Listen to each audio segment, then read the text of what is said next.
Sócrates, la sabiduría empieza con el reconocimiento de la propia ignorancia. Antes de Sócrates, la filosofía llevaba ya un largo recorrido. Aristóteles señala a Tales de Mileto como el primer filósofo. Pitágoras es el primero en llamarse a sí mismo filósofo, y ambos vivieron sin duda antes que Sócrates. Esta evidente objeción cronológica no ha impedido, sin embargo, que muchos le hayan atribuido un papel fundacional para la filosofía.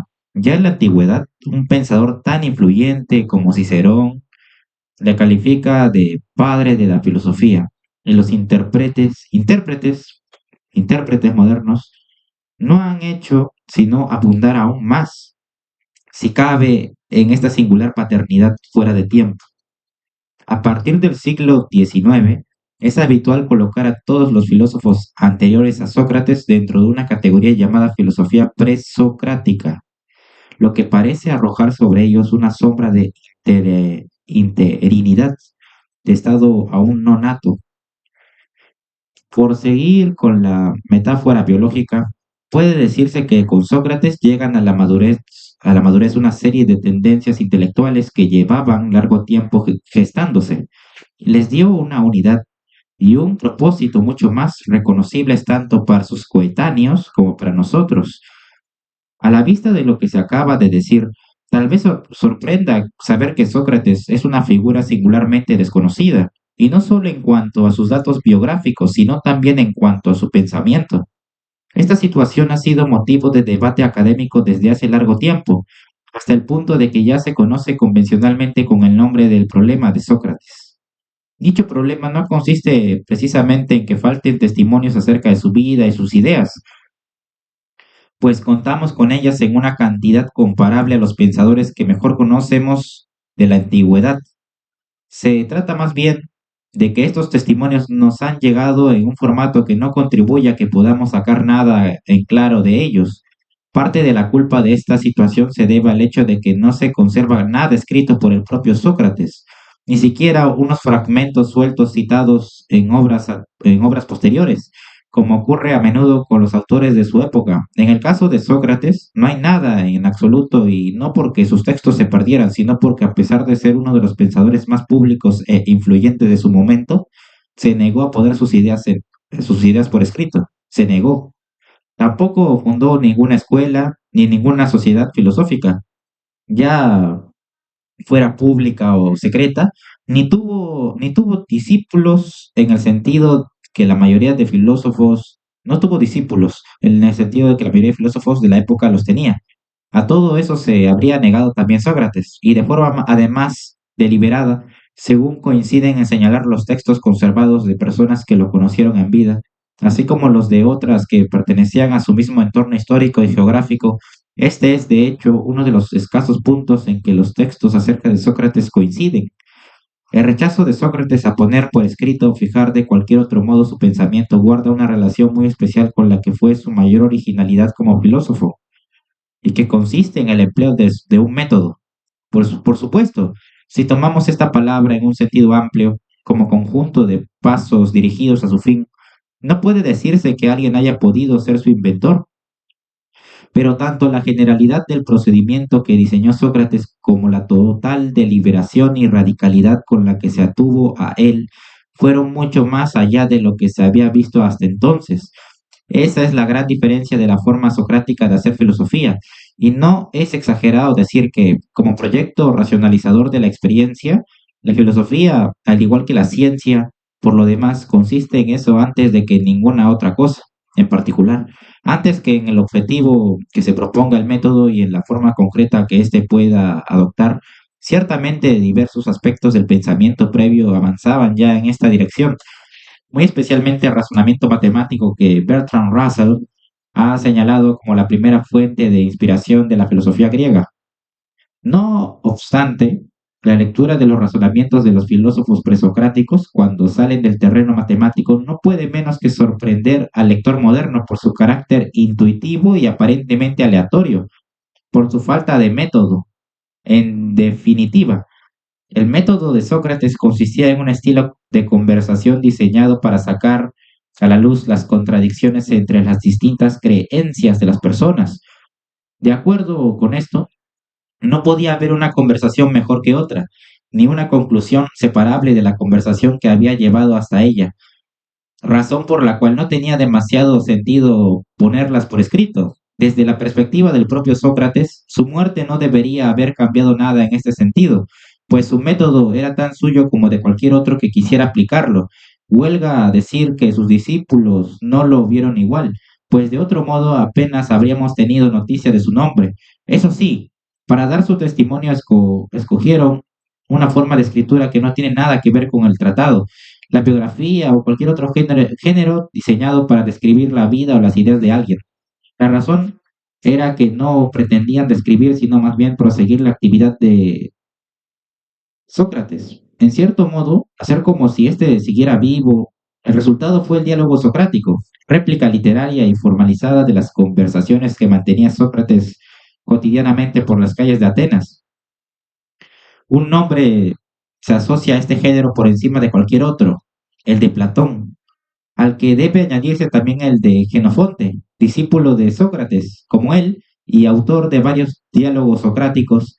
Prácticamente todo lo que sabemos acerca de Sócrates procede de los textos que se han conservado de estos autores, pues los diálogos que escribieron los demás discípulos, conocidos como los socráticos menores, se han perdido y solo los conocemos por referencias directas en la obra de autores posteriores como Aristóteles, Cicerón o Diógenes Laercio. Sus diálogos, los discípulos de Sócrates lo presentan hablando de los temas más diversos, en toda clase de circunstancias y con las más variados interlocutores. Lo que dice Sócrates en estos diálogos se contradice bastante, no solo entre los de autores distintos, sino incluso entre los de un mismo autor.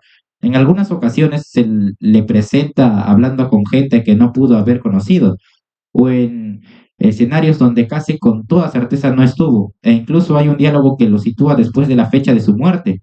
Por supuesto, se puede buscar al Sócrates histórico en el conjunto más coherente de datos que puedan extraerse de los distintos Sócrates de estos diálogos. Y así se ha hecho y se sigue haciendo en los estudios socráticos. Es importante tener presente, no obstante, que esta forma de leer los diálogos socráticos va en dirección exactamente opuesta a la intención que más probablemente tenían sus autores al escribirlos, y por tanto sus resultados de haberlos no pueden ser otra cosa que precarios y limitados. En este sentido, puede decirse que el diálogo socrático es un tipo de testimonio que a un tiempo muestra y oculta a Sócrates. Lo muestra en el sentido en que recoge del mejor modo posible el aspecto que él mismo destacó por encima de cualquier otro de su filosofía, es decir, su método. Por otro, las ideas y las vivencias concretas de Sócrates se pierden de forma casi irremediable en las brechas entre un diálogo y otro. Método es una palabra de origen griego que significa literalmente camino hacia. Si la primera aportación de Sócrates a la filosofía es el método, la segunda es el fin que persigue con él, que no es otro que el bien del hombre, y más concretamente su propio bien. También en este caso, la idea de que un filósofo pudiera hacer historia al descubrirse a sí mismo parece revisible a primera vista. No obstante, esa es la clase de descubrimiento que cabe esperar de la filosofía. La reflexión hasta entonces había girado principalmente en torno a los dioses o más recientemente con los primeros filósofos, que fueron también los primeros científicos, en torno a la naturaleza. Por otro lado, la literatura que se interesaba de forma específica por el hombre consistía en un recetario de consejos dispersos todavía muy marcados por la referencia a los dioses. Una reflexión completamente centrada en el hombre que no lo hiciera depender de nada más que de sí mismo y se empeñara en perseguir la virtud de su conducta antes que ningún otro objetivo más inmediato, era algo sin precedentes. En este sentido, Sócrates es casi unánimemente reconocido como el inventor de la ética. De acuerdo con lo dicho, la actividad filosófica de Sócrates se centraba enteramente en el hombre y en un doble sentido, por un lado como medio y por el otro como fin de su investigación. No obstante, Tanta atención demostró ser excesiva para sus conciudadanos atenienses, o por lo menos para algunos de ellos, que terminaron por llevar a Sócrates a juicio por un conjunto de motivos bastante vagos y que han dado pie a muchas especulaciones sobre qué había realmente detrás, a los diversos motivos que se han apuntado y que caen en general en el campo de lo religioso o bien en el de lo político. Habría que añadir también otro de carácter estrictamente filosófico. Este sería la propia originalidad de Sócrates que estamos comentando, o mejor dicho, la irritación y la suspicacia que ésta podía despertar entre un buen número de atenienses. De hecho, este parece ser el principal motivo que ve Sócrates detrás del juicio. En su discurso de defensa, Sócrates pone en cierto momento el ejemplo de un caballo grande y noble pero lento por su tamaño y que necesita ser aguijoneado por una especie de tábano. El caballo es el ciudadano ateniense corriente, menos virtuoso de lo que cabría de esperar de él, sobre todo porque no se presta a sí mismo la atención que debería, por lo menos en el sentido que da Sócrates a esta atención.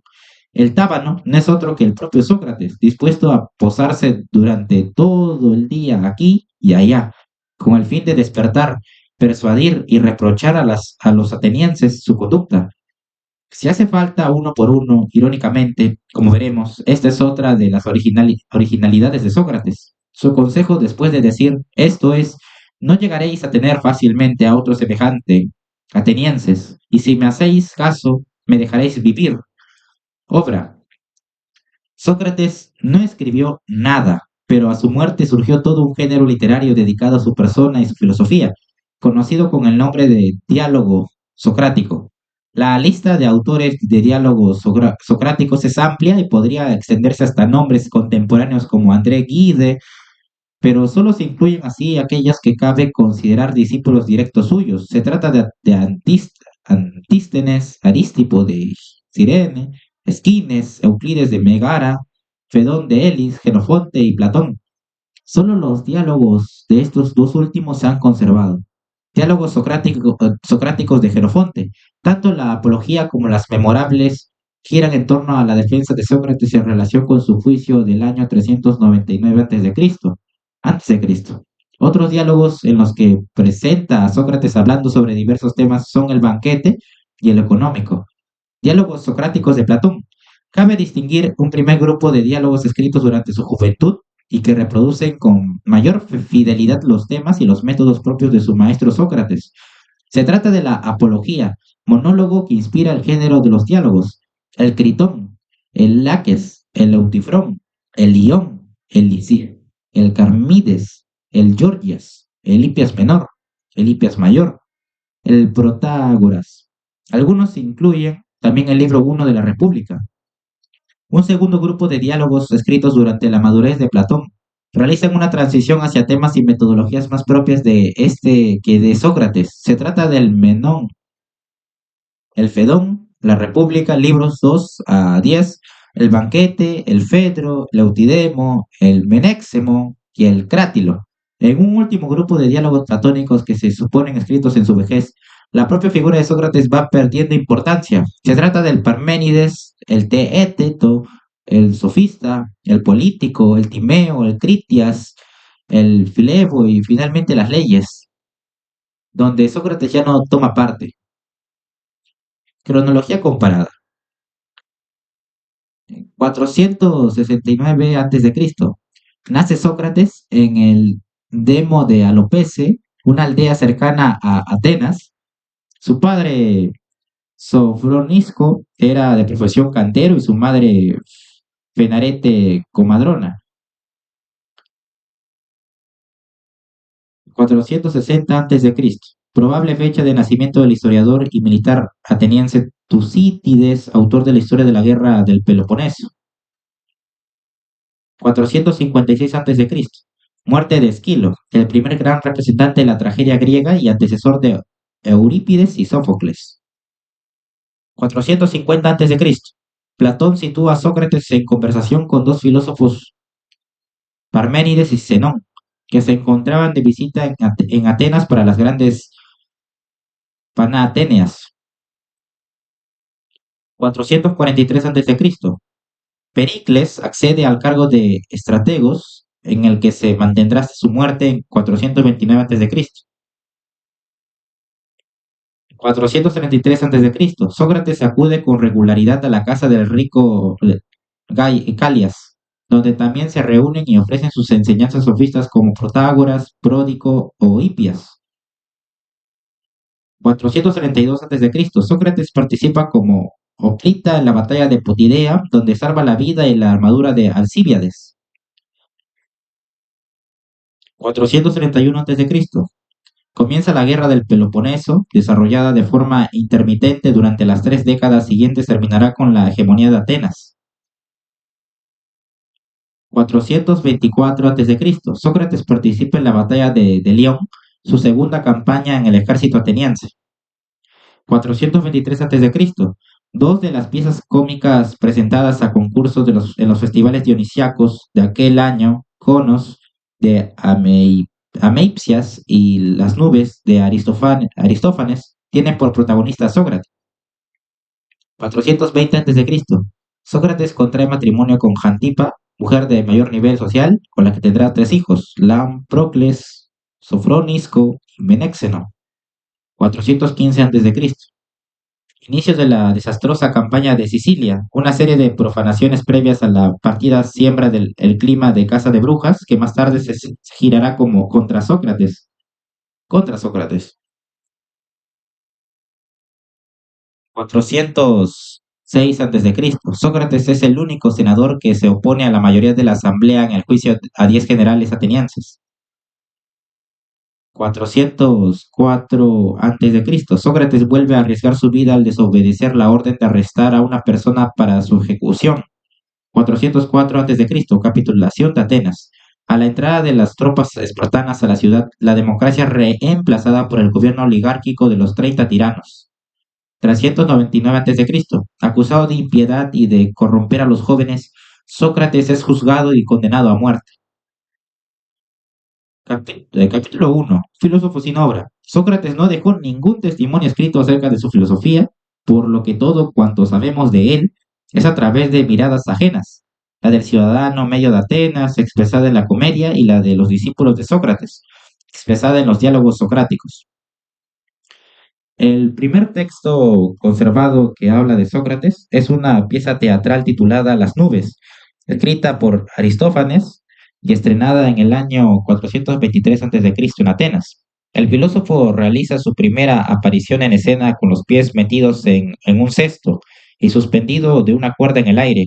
Ante la pregunta de qué hace allí arriba, explica que pretende observar mejor el sol y los demás astros, y que para ello debe alejarse tanto como le sea posible de la tierra, pues ésta tiene la capacidad de absorber el jugo del pensamiento. Unas cuantas preguntas más nos permiten saber por boca de este estrafalario Sócrates que los dioses no existen y que en su lugar es preciso adorar a las nubes y por encima de ellas al aire. No es muy probable que los asistentes a la obra se tomaran demasiado en serio lo que veían. Las nubes es una comedia, y los atenienses eran un público experto que conocía perfectamente las convenciones del género. De hecho, la aparición de Sócrates como tal no debe considerarse un hecho fuera de lo común, pues el género de la comedia buscaba de forma habitual sus personajes y sus historias en la realidad más inmediata de la polis. Entre sus militares, magistrados, literatos y también filósofos, todos ellos retratados en sus ocupaciones características, o algo parecido como veremos a continuación. El Sócrates de las comedias.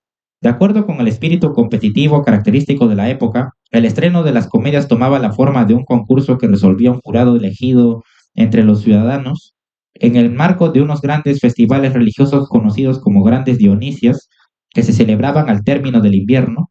Aquel año, Las nubes quedó en tercera posición. La versión que ha llegado hasta nosotros es una redacción posterior, revisada por el autor, que incluye una queja por este mal resultado. La pieza que ocupó el segundo lugar, Conos de Ameipsias, se ha perdido, pero sabemos que también tomaba a Sócrates como blanco de sus burlas. La coincidencia resulta sorprendente si tenemos en cuenta que Sócrates debía de ser todavía un ciudadano relativamente anónimo por entonces. Se ha especulado con la posibilidad de que Sócrates de que Sócrates hiciera algo aquel año para ganarse toda esta publicidad. Una de las hipótesis usuales consiste en señalar su participación en la batalla de Delión del año anterior, en la que Sócrates se distinguió por su valor durante la retirada. La batalla terminó en derrota para Atenas. Según el testimonio de varios diálogos, no parece, sin embargo, que este dato guarde demasiada relación con el contenido de la comedia. De haber otro motivo, es probable que la propia comedia aluda a él de alguna forma, de alguna manera, aunque en ese caso la referencia es tan indirecta que resulta invisible.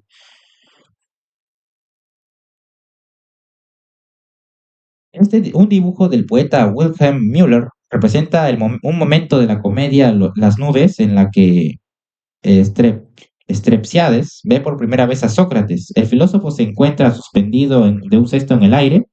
Desde allí pretende estudiar los astros y los fenómenos celestes. Para el lector actual, también puede ser que Sócrates no hiciera nada especial aquel año. Es decir, nada más de ser un notorio representante de las últimas tendencias intelectuales en Atenas y deambular a menudo por la agora interpelando a quienes se prestaran a ello. En la comedia de Aristófanes veríais vosotros a cierto Sócrates afirmando que volaba. Platón, Apología de Sócrates. Su ventaja respecto a los otros sabios y maestros que llegaban cada año a la ciudad, algunos de ellos procedidos por una fama mucho mayor que la suya, sería justamente el hecho de que él había nacido en Atenas y casi no se había ausentado nunca de ella, por lo que debía de ser un personaje familiar para los atenienses. Y ya se sabe que la caricatura gana mucho cuando se conoce al caricaturizado. La tradición pretende que en el estreno de Las nubes, el propio Sócrates, que estaba en las gradas, se puso de pie para que el público pudiera apreciar su parecido con la máscara que llevaba el actor que lo representaba en escena. Más allá del físico, por supuesto, los atenienses también podían comparar el carácter y las ideas de ambos, y salvo que todo lo demás que nos ha llegado acerca de Sócrates esté profundamente desencaminado, hipótesis que muy pocos han defendido, que se daban perfecta cuenta de las diferencias que existían entre el personaje de ficción y el Sócrates que se sentaba entre el público. El Sócrates que describe Aristófanes es una mezcla de elementos tomados de los físicos y de los sofistas, dos escuelas filosóficas que incluyen a su vez a figuras tremendamente dispares entre sí. La mezcla ni siquiera es consistente. Su Sócrates cobra caro por sus enseñanzas como un sofista astuto y codicioso, pero es pobre como corresponde a un hombre que entrega todo su tiempo a cuestiones tales como por qué parte del cuerpo zumba un mosquito. Naturalmente, la licencia artística puede cubrir eso y mucho más, a condición de que toque una fibra sensible, y la reacción que producían entre los atenienses todas estas nuevas enseñanzas debió de serlo sin duda. Casi una cuarta parte de los chistes que nos han llegado de la Atenas de la época la toman con los filósofos, y la lista de apariciones de Sócrates en las comedias no termina siquiera en las dos que hemos citado. El público de las comedias dedicadas a Sócrates reía porque a la vez reconocía y no reconocía en escena a uno de esos nuevos maestros y sabios que encontraba a menudo por las calles. Aquí, la diferencia entre unos y otros no era muy relevante, y porque todos ellos le suscitaban desconfianza y fascinación a partes similares. En este sentido, podría decirse que el Sócrates de la comedia corresponde a la idea que se hacía de él el ciudadano medio de Atenas, que apenas lo conocía de vista u oídas, o a lo sumo de un trato muy ocasional. Lo primero que destaca la comedia de Aristófanes de estos nuevos filósofos son sus tendencias sectarias, algo que probablemente inquietaba de un modo especial en la politizada Atenas. Antes de encontrarnos con Sócrates suspendido en su cesto, hemos tenido que esperar a que un discípulo suyo abriera la puerta de su pensatorio y nos llevase con gran ceremonia hasta la presencia del maestro. En este punto, Aristófanes tenía en la cabeza sin duda a Pitágoras y su célebre sociedad filosófica, que imponía un código completo de conducta y pensamiento, así como un programa político a sus miembros. Por el camino, el discípulo pasa revista a algunas de las materias que se estudian allí. La primera de todas es establecer cuántas veces puede saltar una pulga a la longitud de sus patas. Otras son la astronomía, la geometría o la cartografía. En conjunto, está claro que el papel que le toca desempeñar a Sócrates en esta parte de la obra es el del filósofo natural o físico, y también que Aristófanes no cree demasiado en la utilidad de las investigaciones de estos pensadores. Los primeros filósofos. La filosofía natural surge en las colonias griegas de las costas de Jonia, en la actual Turquía, a principios del siglo VI a.C., y se extiende posteriormente a las costas de la Italia meridional. Sin duda, las colonias ofrecían un entorno más adecuado para el desarrollo de nuevas ideas, tanto por el contacto con otras culturas como por su mayor distancia de los centros de la ortodoxia religiosa y cultural. La burla cargada de intención de las nubes tiene que ver precisamente con la reacción que suscitaba en Atenas la llegada de algunos de estos sabios de las colonias. Según algunas fuentes, el primero de estos sabios jonios en llegar a Atenas fue Anaxágoras, que es probablemente a quien tiene en mente Aristófanes. En todo este pasaje se ha dicho que pudo ser el maestro de Sócrates, aunque no aparece en los diálogos de Platón, más que de un modo muy indirecto. En el Fedón, Sócrates dice que en cierta ocasión escuchó a alguien leer en voz alta un libro de Anaxágoras. Algunos han interpretado a partir de las referencias de otros autores que este lector era otro filósofo llamado Arquelao, y que todo el pasaje era una forma muy condensada y literaria de explicar que Anaxágoras fue maestro de Arquelao, y este, a su vez, de Sócrates. Más allá de cómo realizara su aprendizaje, las fuentes coinciden de manera mucho más clara en que Sócrates estaba familiarizado con la filosofía natural, aunque su afición por ella pronto dejó paso a otros intereses. Según la exposición clásica de Aristóteles acerca del origen de la filosofía, el objetivo fundamental de los primeros filósofos era la búsqueda de un principio material para todas las cosas. Aristóteles pasa revista rápidamente a diversas opciones que se propusieron de forma sucesiva: el agua, por Tales; el aire, por Anaxímenes y Diógenes; el fuego, por Heráclito; los tres anteriores más la tierra, Empédocles, cuando llega a Anaxágoras. El origen de la escritura. Los griegos fueron los inventores del alfabeto, un sistema de escritura que reduce al mínimo el número de caracteres necesarios para expresar cualquier idea y que permite sacar esta técnica de los palacios y los templos para ponerla al alcance de un número mucho mayor de individuos. La invención, no obstante, debe ponerse en el contexto de una evolución gradual de toda la región y ni siquiera causó el impacto que uno esperaría en su momento. El uso del alfabeto no se generaliza hasta el siglo VI a.C. Más de 2 siglos después del invento propiamente dicho, la razón es que aprovecha las ventajas del alfabeto aprovecharlas requería una buena medida, una transformación completa de la sociedad, a falta de la cual podían convertirse incluso en inconvenientes. En una de sus obras, Eurípides puso en escena a un imaginario inventor del alfabeto para explicar cuáles eran estas ventajas. Su lista incluye usos legales como la otorgación de testamentos y comerciales como la fijación de deudores contractuales, también la de enterarse en sus casas de todas las cosas que sucedían al otro lado del mar. Número de caracteres, ¿no? Ideograma. Jeroglífico egipcio, palabras morfemas, 7000 caracteres. Escritura cuneiforme, palabras morfemas, 1000 caracteres. Siglo. También tenemos, ¿no? Silabario. Liria B, Creta, sílabas 90 caracteres. Chipriota, sílabas 56 caracteres. Y el alfabeto, escritura griega, fonemas 24 caracteres.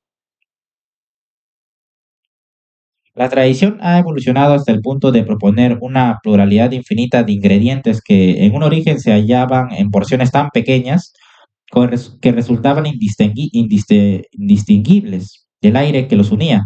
Esta masa primigenia habría empezado a rotar y de este modo todo lo pesado, lo húmedo, lo frío y lo oscuro se fue quedando en el centro. Ahí estaría la Tierra con todo lo que contiene, mientras que lo ligero, lo cálido, lo seco y lo brillante se fue dispersando. Ahí estarían los astros y por último el aire. No cabe duda de que la física de las nubes encaja perfectamente en esta versión del origen del universo, que Aristófanes presenta con una mezcla bien visible de incredulidad y sorna. De hecho, el aura de especulación poco útil acompaña a los filósofos naturales no solo en las comedias de este autor, sino también en muchos otros textos de la época. Se trataba ya entonces de un lugar común que ha perdurado en buena medida hasta la actualidad. Lo curioso del caso es que si una escuela de filósofos no merece esta fama es precisamente la suya. En la comedia de Aristófanes, quien sigue el ceremonioso discípulo hacia el interior del pensatorio es un viejo llamado Estrepsiades, que está empeñado en convertirse también en discípulo de Sócrates. Ya desde el principio queda claro que su vocación filosófica real es más bien escasa, pues apenas sabe reaccionar ante las sutilezas que le desvela su guía de otro modo que no sea preguntar una y otra vez para qué sirve. Pero lo cierto es que, si exceptuamos la cuestión de la distancia que salta una pulga, que es obviamente una broma, su guía no tendría muchos problemas para justificar la utilidad de las demás investigaciones practicadas en el pensatorio ya en la antigüedad. La fama de los primeros filósofos se basaba sobre todo en sus aportaciones en campos como la astronomía, la meteorología, la fisiología, la medicina, la geometría, la cartografía y un largo etcétera. En este sentido, se ha dicho con razón que pueden situarse tan cómodamente en el origen de la ciencia como de la filosofía. Es más, si algo los distingue de los filósofos y los científicos posteriores es que apenas se reconoce ningún programa de investigación, no digamos ya una metodología clara de observación y argumentación, en su variada actividad más allá de la resolución de los problemas que van encontrando. Y lo mismo puede decirse en el fondo de la pregunta que va más comúnmente se asocia con ellos, la más especulativa de todas las que pueden plantearse, la pregunta por el principio de todas las cosas. Aristóteles se refiere a los primeros filósofos como aquellos que hablan de la naturaleza, por oposición a aquellos que hablan de los dioses. Debe tenerse en cuenta que la novedad consistía en el propio concepto de naturaleza, no solo en la importancia que se le diera. Tal como se ha señalado, la palabra naturaleza aparece mencionada una sola vez en toda la obra de Homero, que constituía casi una enciclopedia del saber griego en los inicios de la escritura. Dicha mención es de hecho bastante significativa. Es uno de los fragmentos más conocidos de la Odisea. La diosa Circe ha transformado a la tripulación de Ulises en una piara de cerdos y el dios Hermes interviene para asistir al héroe. Su ayuda toma la forma de indicarle las propiedades, la naturaleza, de una hierba que le volverá inmune a las artes de Circe. Vemos, pues, que la naturaleza realiza su aparición en la cultura griega como una forma de defenderse del poder de los dioses. Es más, en el relato de Homero, parece que la ventaja de los dioses frente a los hombres se reduce tan solo a aquellos conocen la hierba en cuestión, aquellos que conocen la hierba en cuestión y pueden conseguirla con mayor facilidad que estos. Pero estas son circunstancias que un hombre astuto y viajado como Ulises debería poder superar si se lo propone, aunque en Homero otra victoria no se consiga aún sin la intervención de otro dios. Una filosofía muy práctica. Aristóteles otorga el papel de primer filósofo a Tales de Mileto, originario de esta ciudad, situada en las costas de Jonia, actual Turquía. En las escasas líneas que le dedicaba, le señalaba como el primer practicante de un tipo de reflexión que busca un sustrato de tipo material para el mundo. Según su testimonio, Tales habría encontrado la respuesta a esta pregunta en el agua, es decir, el mundo tendría en el agua su origen final y componente último, y por ende reposa sobre ella como un madero. Aristóteles observa que de este modo no se resuelve nada, pues no queda claro sobre qué reposa el agua en cuestión.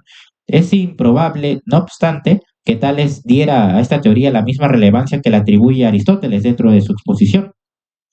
Tal como el propio Aristóteles observa, las ideas de Tales entroncan con las concepciones míticas más próximas, donde el agua es el origen de la tierra, tradición babilónica, se encuentra debajo de la tierra, tradición semita, la envuelve por debajo y por encima, tradición egipcia en la imagen, ¿no?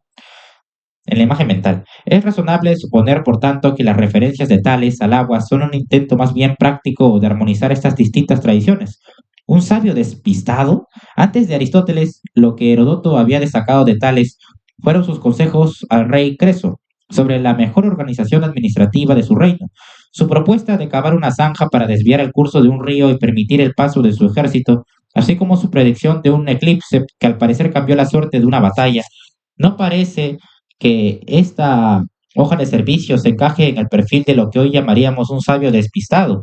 En efecto, Tales no se encerraba en ninguna disciplina propiamente teórica como la teología, la ciencia o la filosofía. Es más, ni siquiera seguía ningún método sistemático de observación, experimentación o demostración, sino que su interés se guiaba siempre por la resolución de problemas concretos.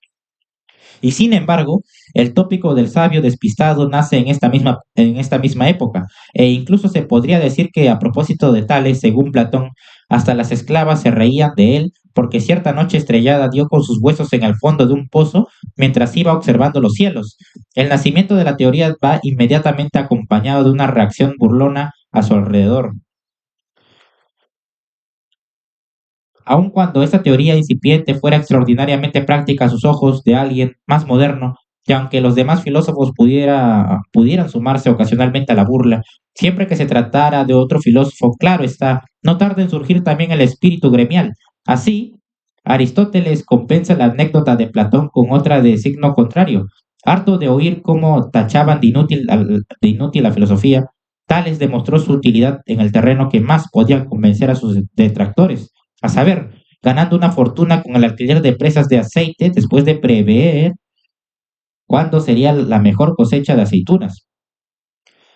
El mito egipcio de la creación, Dios Ra al amanecer, barco solar con 8 deidades, Nun, océano primordial existente antes de la creación, padre de los dioses.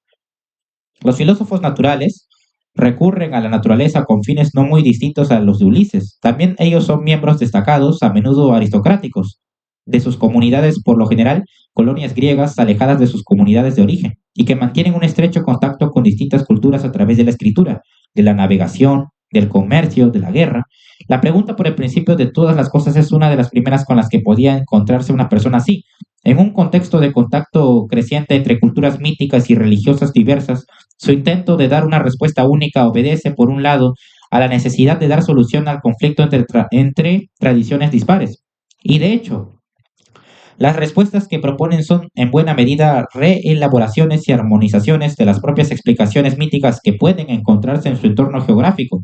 En este sentido, sus teorías forman parte del mismo impulso racionalizador que las cosmogonías de pensadores religiosos como Hesiodo, que se esfuerzan por poner orden en el panteón de los dioses, cada vez más abigarrado.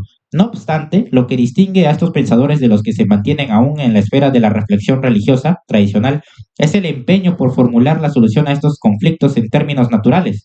A pesar de las frecuentes acusaciones de impiedad que se dirigieron contra los filósofos naturales, no está claro que ninguno se declarara ateo. El asunto para ellos no era tanto la existencia de los dioses como la capacidad de intervención que pudieran tener estos en los asuntos humanos. Se trataba de buscar explicaciones para las cosas que no pasaran por una decisión de los dioses y de ganar así un espacio de autonomía frente a ellos. En este sentido, la naturaleza, tal como ellos la entienden, se define casi enteramente por ser aquello que no está al arbitrio de los dioses. Es fácil ver el potencial subversivo de este punto de vista. En unas sociedades donde cada decisión y cada evento estaba totalmente imbricado en prácticas e instituciones religiosas.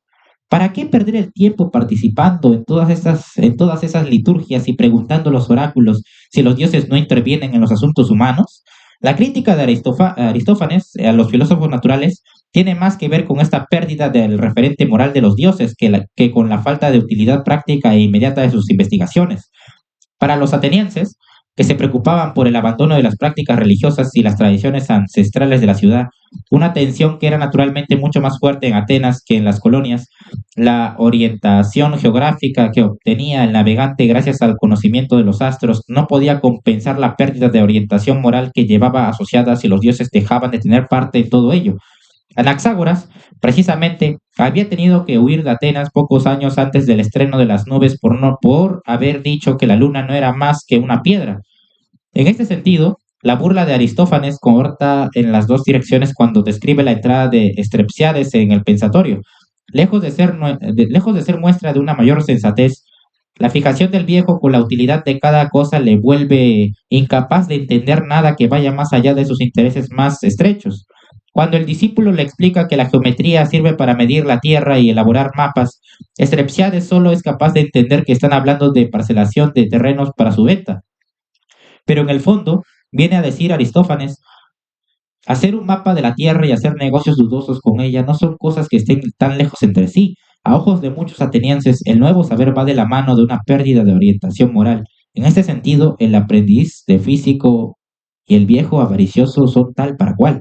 Los nuevos filósofos, el personaje de Estrepsiades de las nubes es un arribista, un nuevo rico acuciado por las deudas que ha contraído por culpa de su hijo, que ha desarrollado una afición muy cara y aristocrática por las carreras de caballos.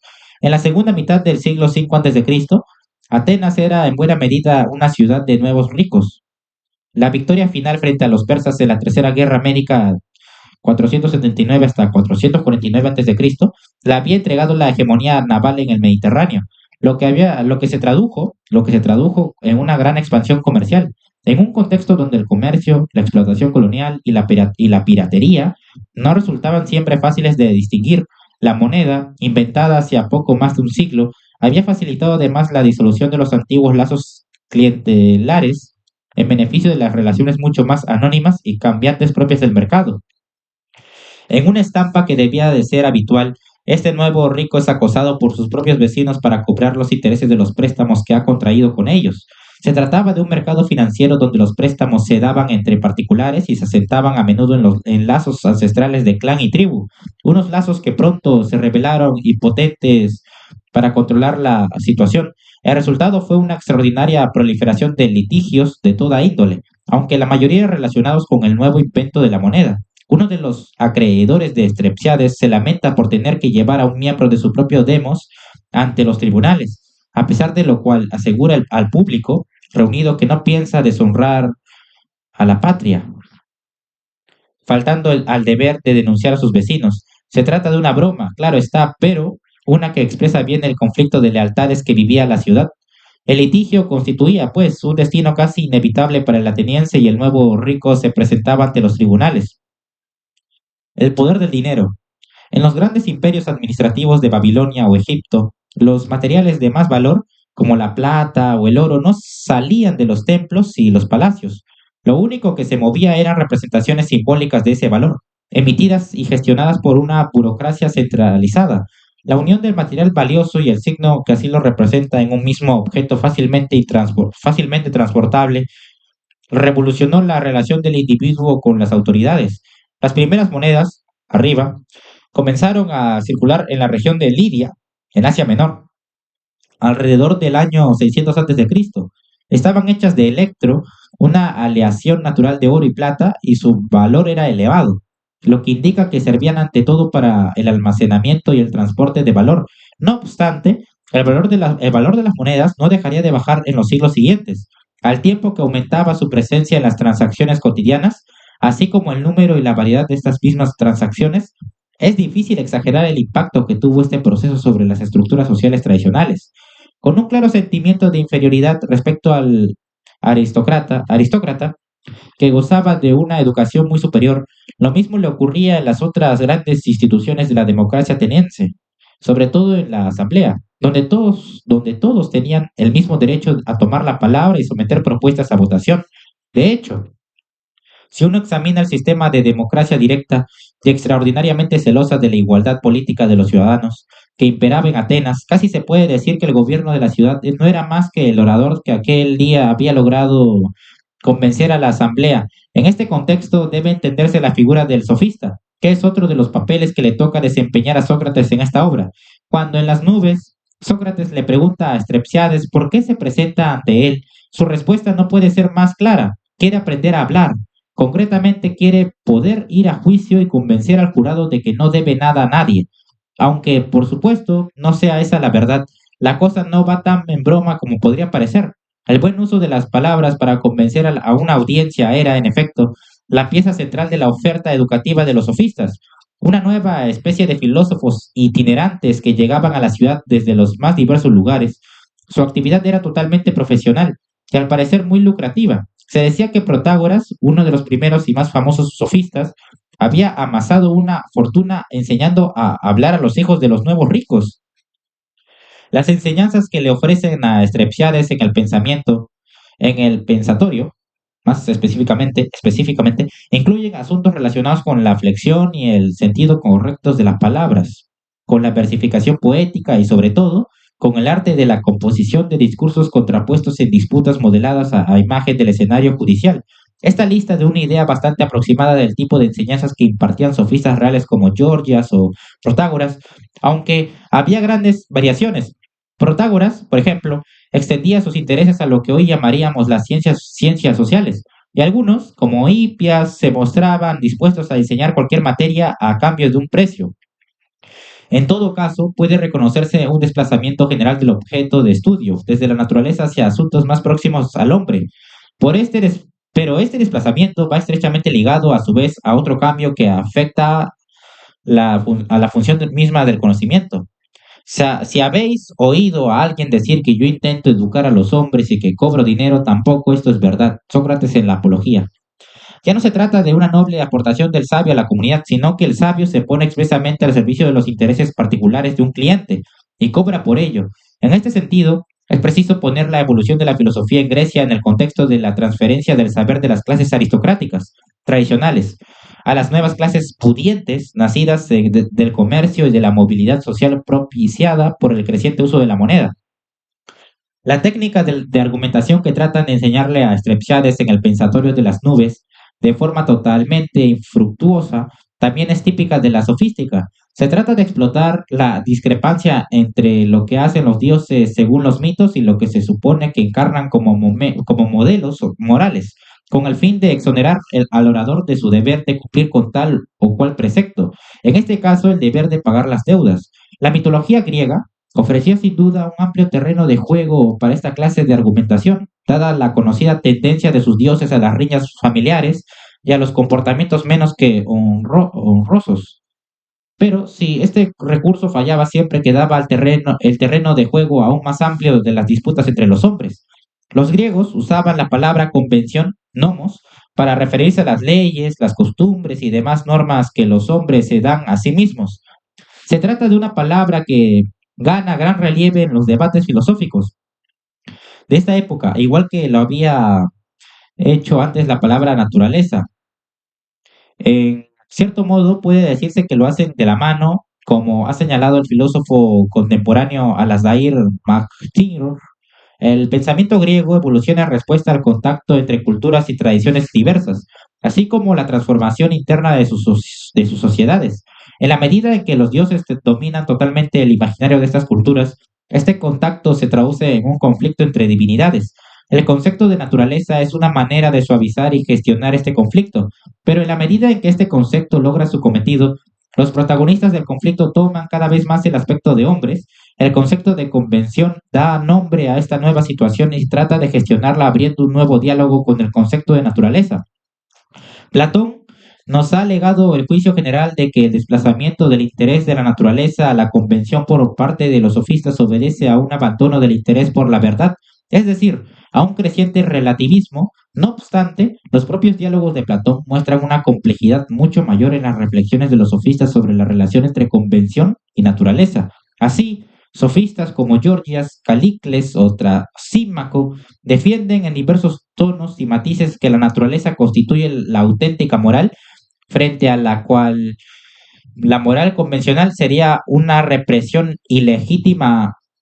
En otros, como Antifonte, Hipias o el propio Protágoras, defienden en cambio que las convenciones no se oponen, sino que tienen su fundamento en la naturaleza, ya sean todas las convenciones o bien solo una parte de ellas, las cuales tenderían a ser compartidas por todas las sociedades. La erística, cómo ganar a tu adversario. La función del sofista constituye en cierto modo una evolución del rapsoda itinerante, cuyos poemas contenían a menudo consejos sapienciales sobre cómo llevar la propia vida. En respuesta a los profundos a los profundos cambios que experimentaba la sociedad, los sofistas comienzan a ofrecer estas enseñanzas de manera profesional y personalizada y a abarcar una lista cada vez más amplia de materias, algunas de ellas desarrolladas por primera vez por ellos mismos. Parece que sus enseñanzas se ocupaban de forma especial de cuestiones de gramática, lingüística y crítica literaria, además de las técnicas de argumentación erística, es decir, dirigida no tanto a la verdad cuanto a ganar la disputa. Es posible que alguna forma de competición oratoria del tipo que enseñaban los sofistas llegara a convertirse en un espectáculo más dentro de los grandes festivales atléticos y religiosos de Atenas, con asistencia de público y premio para el vencedor. Según Diógenes Laercio, Protágoras aseguraba que sobre toda cuestión había siempre dos argumentos contrapuestos y que sus artes oratorias le permitían convertir el más débil en el más fuerte. Arthur Schopenhauer recogería algunas de las estrategias para lograrlo en su manual Dialéctica Erística o el arte de tener razón, en 1864. Amplificación: preguntar desordenadamente, uso de la homonimia, cambiar el tema, uso de premisas falsas, abusos de la deducción, petición de principio, contradicción y discordancia, provocar irritación, declararse incompetente. Como cabía esperar, las nubes termina con el fracaso del plan de Strepsiades de escapar a sus deudores mediante las técnicas de los sofistas y este regresa al fin arrepentido a las prácticas y creencias tradicionales que poco antes había abandonado. Estos acusadores son muchos y me han acusado durante ya muchos años. Sócrates en la Apología.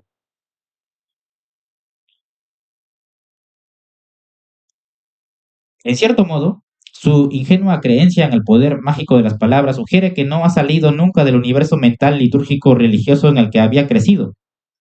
Tal vez gracias a esta misma falta de sofisticación, Aristófanes todavía ve salvación para Strepsiades.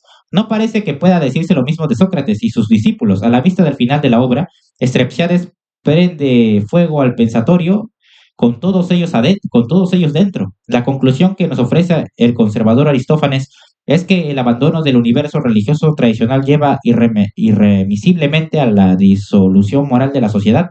Es preciso, por tanto, reaccionar de forma enérgica ante las nuevas corrientes del pensamiento.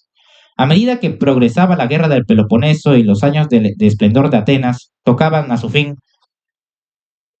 cada vez eran más los atenienses que compartían la opinión de Aristófanes. Al final se giraron contra Sócrates, convertido de nuevo en compendio y personificación de todas las nuevas enseñanzas a las que echaban la culpa de la ruina de la ciudad. Cuando llegó este momento, los discípulos de Sócrates salieron a defenderlo de las acusaciones y nos ofrecieron un retrato muy distinto del que habían dado de él las comedias, el Sócrates de los diálogos socráticos. Hablar de los discípulos de Sócrates resulta cuestionable, pues, de acuerdo con la mayoría de versiones que nos han llegado, este evitaba en lo posible adoptar la posición de maestro con aquellos que lo acompañaban. No obstante, los jóvenes que se acercaban a él, a menudo atraídos por la fama de sus hazañas dialécticas, Sócrates acostumbraba a realizarlas en un lugar tan público y lleno de gente como el Ágora. Al parecer cerca de las mesas de los cambistas de moneda, se adoptaban en general la actitud de discípulos, seguían a Sócrates, lo escuchaban, le hacían preguntas y trataban de imitarlo interpelando a sus conciudadanos en su mismo estilo.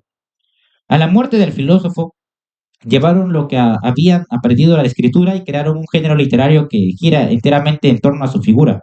Existen teorías muy dispares sobre la cronología de los diálogos socráticos, pero una versión muy extendida considera que el género debió de nacer muy poco después de la muerte del filósofo, en el 399 a.C., tal vez con la apología de Sócrates escrita por Platón, la cual podría ser a su vez una respuesta a la acusación contra Sócrates que escribió Polícrates apenas 6 años después de la ejecución del pensador, siempre según la cronología más usual. La apología de Genofonte sería a su vez una corrección a la de Platón. En ella se hace alusión a apologías escritas por otros autores. Todo indica, pues, que en los 10 años posteriores a la muerte de Sócrates, la reelaboración de los argumentos de la acusación y la defensa en su juicio dio ocasión a una gran actividad literaria. A partir de ella, se desarrolló el género que hoy conocemos como diálogo socrático, que reproduce la vida del filósofo en las más variadas circunstancias, siempre enfrascando en una peculiar forma de conversación con quienes lo rodean. En este sentido, las señas de identidad del género podrían identificarse en la presencia de Sócrates, en principio como protagonista, aunque también puede ser un contertulio más, o incluso un simple espectador. La forma dialogada, ya sea en estilo directo, indirecto, una conversación contada por alguien o una combinación de ambas, y una serie de temas recurrentes centrados en la virtud y el cuidado de sí, en sus vidas, opiniones y sentencias de los filósofos más ilustres. El historiador Diógenes Laercio, que escribía en el siglo III después de Cristo, da una lista de hasta 12 nombres de discípulos destacados de Sócrates, aunque la crítica actual duda de la historicidad de algunos de ellos. Se dan por reales al menos 4 discípulos atenienses, Antístenes, Esquines, Platón y Genofonte, más otros 3 llegados de otros puntos del universo griego, Euclides de Mégara, Aristipo de Cirene y Fedón de Elis. De todos ellos, Aristipo fue el único que no escribió diálogos socráticos, los demás se lanzaron activamente a la composición de esta clase de libros, en lo que se convirtió por momentos en una especie de diálogos a través del cual los discípulos competían, se respondían, se peleaban, se plagiaban, eran personajes en los diálogos del otro, y en general ponían a Sócrates en conversación con medio mundo. El género creció más tarde con las aportaciones de pretendidos discípulos, los pseudoplatónicos, de tal modo que más de 100 años después de la muerte del filósofo todavía se seguían escribiendo diálogos socráticos. De la mayoría de estos diálogos, solo se conserva el título y citas dispersas en las obras de comentaristas posteriores, como el propio Diógenes Laercio. Entre los diálogos escritos por quienes conocieron personalmente a Sócrates, solo los de Platón y Jenofonte se han conservado, por lo que nuestra imagen de Sócrates se basa ante todo en su testimonio. La cuestión de cuál de los dos merece más crédito ha ocupado a los historiadores de las ideas durante casi 2 siglos, desde que el filósofo alemán Friedrich Schleiermacher pusiera en cuestión el crédito del que Jenofonte había gozado desde la antigüedad hasta el siglo XVIII. Este fresco romano del siglo I después de Cristo representa a Sócrates sentado en un banco. Se trata de una obra hallada en una casa privada de Efeso, en la actual Turquía, y hoy en día conservado en la sala dedicada al filósofo griego del museo de la misma ciudad.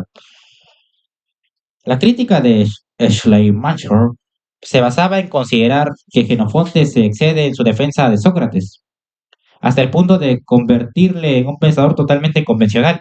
Por otro lado, hacía hincapié en que Jenofonte era un político y un soldado antes que un filósofo, por lo que no podía ser el mejor testigo de las ideas de aquel. De acuerdo con este argumento, si Sócrates era un moralista tan afín a las posiciones del ateniense medio como lo representa Jenofonte, ciertamente no debería haber sido ejecutado, pero tal vez tampoco habría razón para leerlo ahora. Estos argumentos fueron calando entre la crítica y en poco más de 100 años todo el crédito que antaño tenía Jenofonte había pasado a Platón. En los últimos tiempos, el debate ha girado más bien en torno a cuáles de los diálogos platónicos representan con mayor fidelidad al Sócrates real y su pensamiento.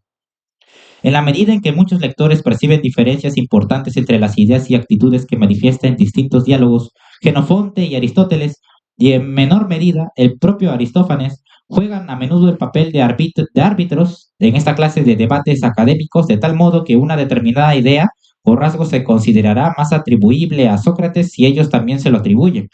Una de las contribuciones más influyentes que se han hecho recientemente a este debate ha sido la del filósofo Gregory Plastos.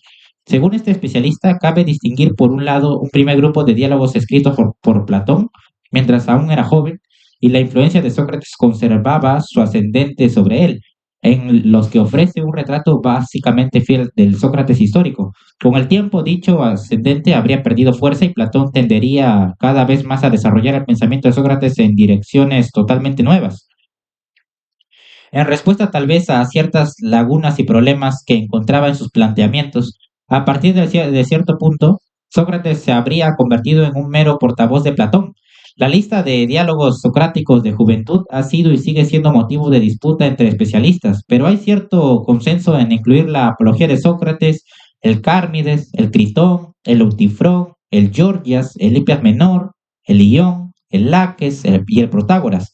Un caso especial sería la República, que parece haber sido redactado en 2 fases y contiene partes asignables a una y otra etapa. Al margen de este debate, se sitúan aquellos que subrayan el carácter fundamentalmente ficcional de los diálogos socráticos como género, y por tanto la imposibilidad de reconstruir a partir de ellos la figura de un Sócrates histórico. Desde esta perspectiva, se insiste en que muchas decisiones interpretativas se toman en base a las preferencias filosóficas del propio intérprete, como por ejemplo, el giro radical en el crédito asignado a Platón y a Jenofonte, que obedecería en el fondo al poco gusto de nuestra época por el moralismo de Jenofonte. Del mismo modo, se llama la atención sobre la circularidad de muchas argumentaciones usadas para justificar el carácter más o menos socrático de un determinado diálogo de Platón. Así, la ordenación cronológica de los diálogos que se emplea para justificar su mayor o menor proximidad histórica a Sócrates se basa en parte en las propias ideas expresadas en el diálogo y, por tanto, en la visión previa del historiador acerca de qué ideas son más socráticas y qué ideas son más platónicas. Diógenes Laercio recoge la anécdota de que al oír a Platón leer uno de sus diálogos en voz alta, Sócrates habría exclamado: «Por Heracles, ¿cuántas mentiras dice este joven sobre mí?». La anécdota la anécdota es casi con toda certeza una invención de este autor, pero sugiere que en la antigüedad la falta de rigor histórico de los diálogos podría ser algo generalmente aceptado, sin que nadie viera en ello el problema que ha visto la crítica moderna. Hoy se admite en general que probablemente se ha exagerado la importancia y sobre todo la viabilidad de encontrar soluciones objetivas al problema del Sócrates histórico. Como resultado, cada cual es más libre de elaborar su propia interpretación de Sócrates, sin tener que justificar el empleo de tal o cual fuente, como también de realizar estudios comparados, sin tener que preocuparse de construir a un Sócrates unitario. Tampoco parece que haya razón, no obstante, para abandonar la idea de un Sócrates histórico como horizonte de trabajo, así como de muchas de las valiosas hipótesis interpretativas adelantadas puedan o no considerarse concluyentes a fecha de hoy o esperarse que lo sean algún día.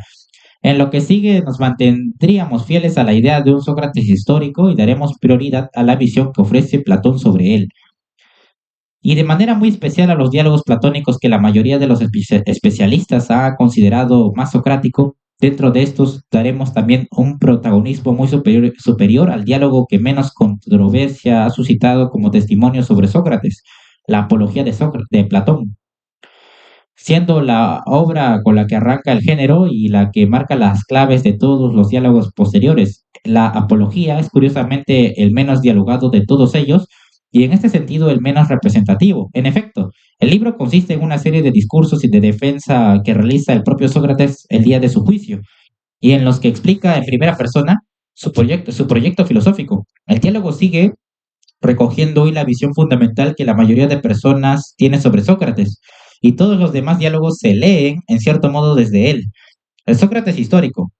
Los criterios que acabamos de apuntar permiten dar ya una primera respuesta a la pregunta de quién es Sócrates. Recurriremos para ello a una serie de datos biográficos que aparecen de forma dispersa en los diálogos y fuentes conexas, prefiriendo en cada caso aquellos a los que la crítica ha tendido a dar más credibilidad, así sobre la base de la declaración de Sócrates de que tenía 70 años en su discurso inicial de la Apología.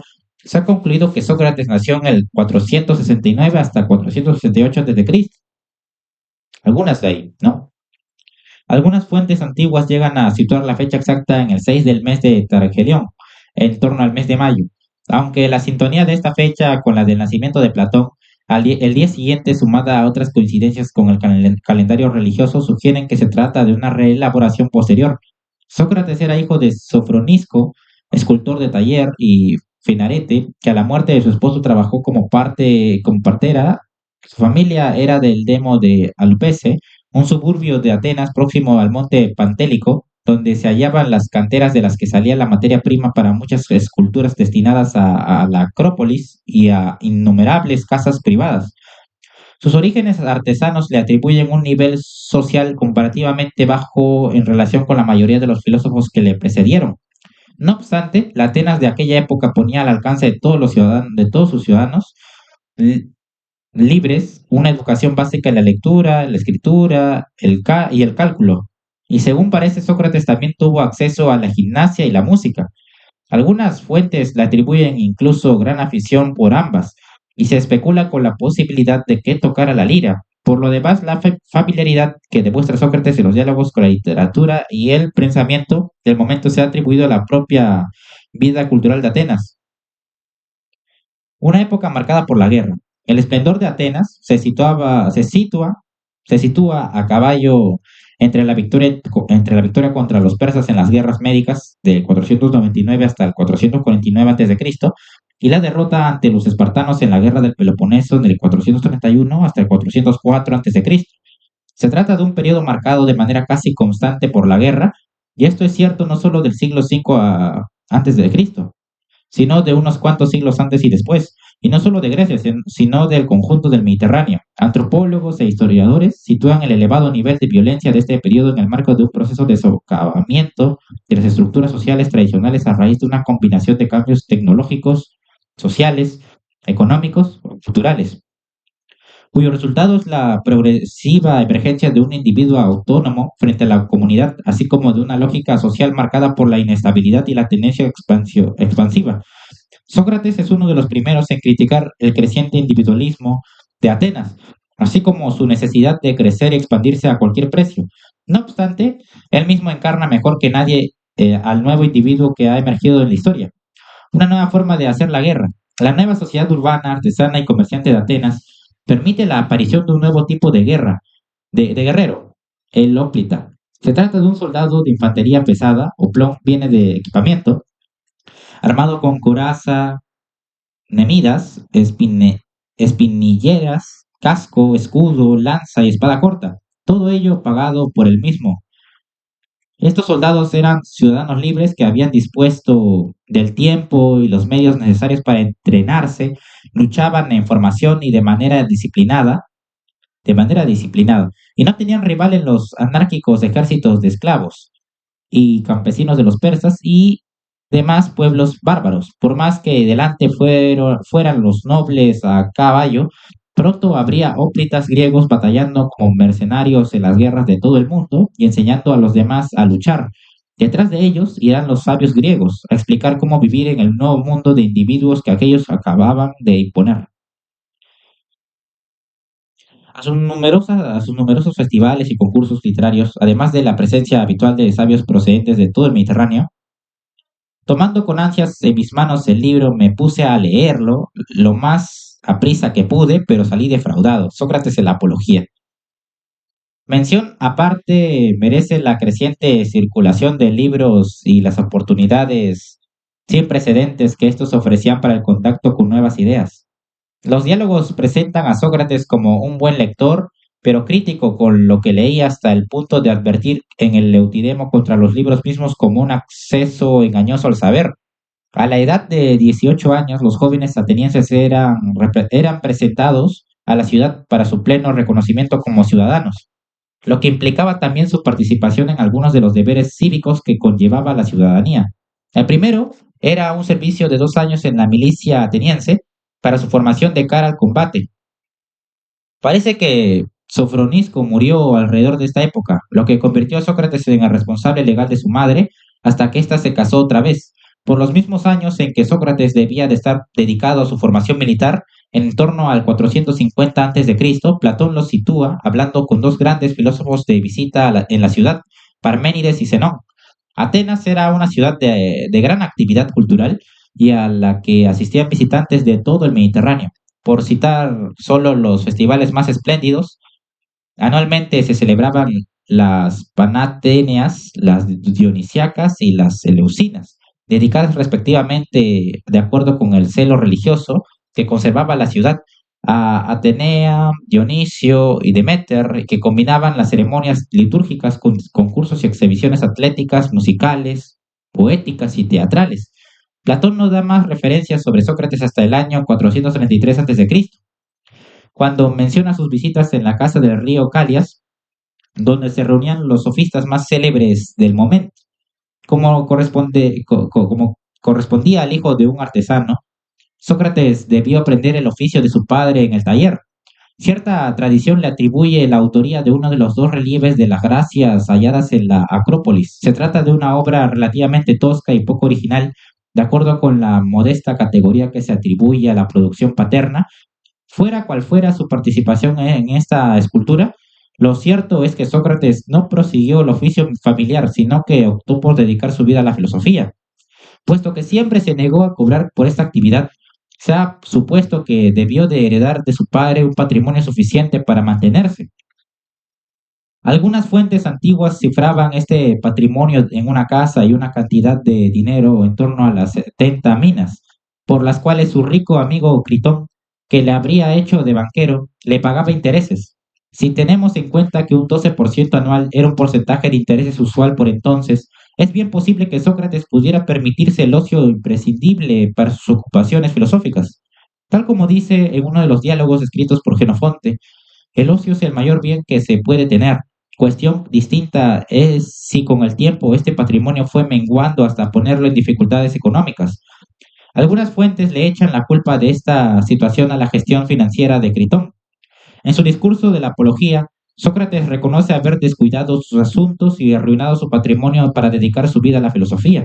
Sócrates se presenta en este mismo discurso como un ciudadano poco activo en la política de la ciudad, pero en cambio recuerda expresamente su participación en hasta 3 campañas militares.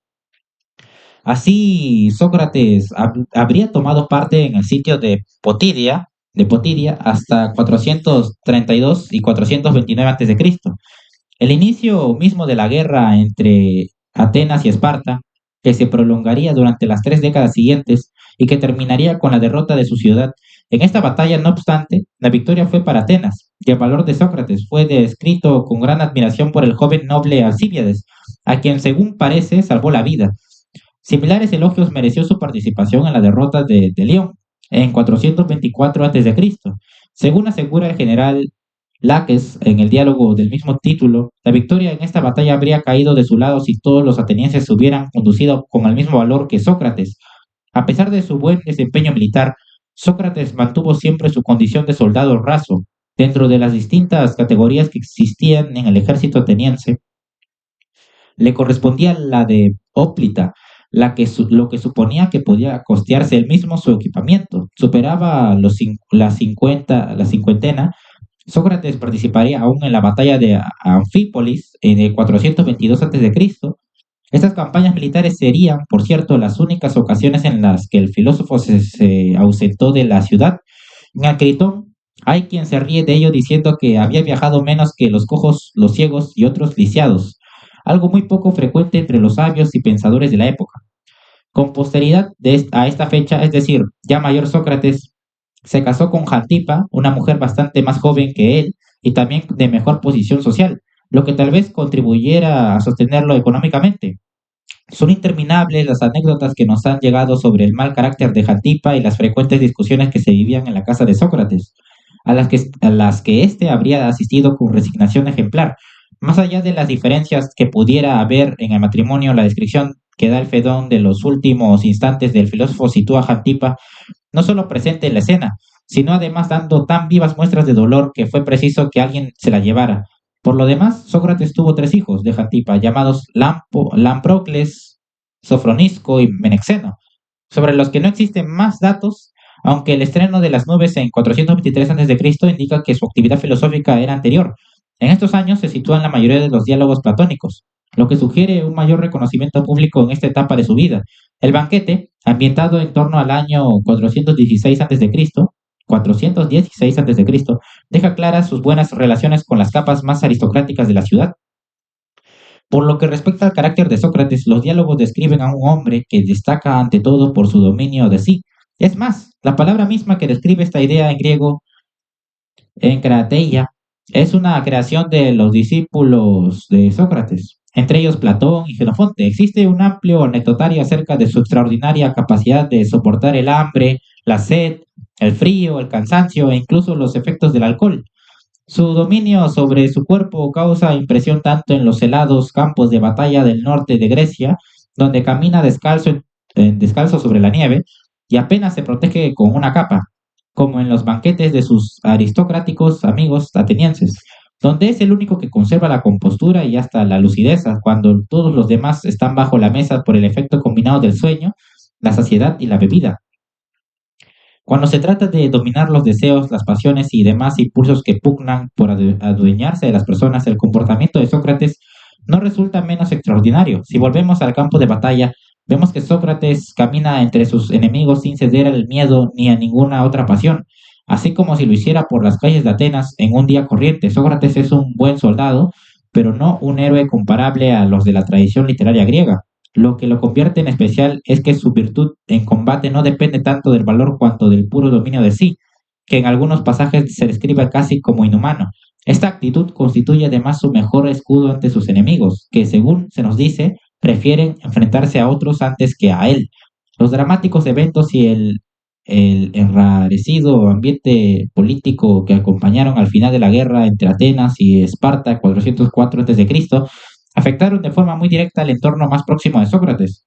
Discípulos y amigos suyos como Alcíbiades, Fedro, Critias, Carmides, Erixímaco, Querefonte y otros terminaron exiliados, encarcelados o ejecutados como resultado de su diversa implicación en la política de la ciudad.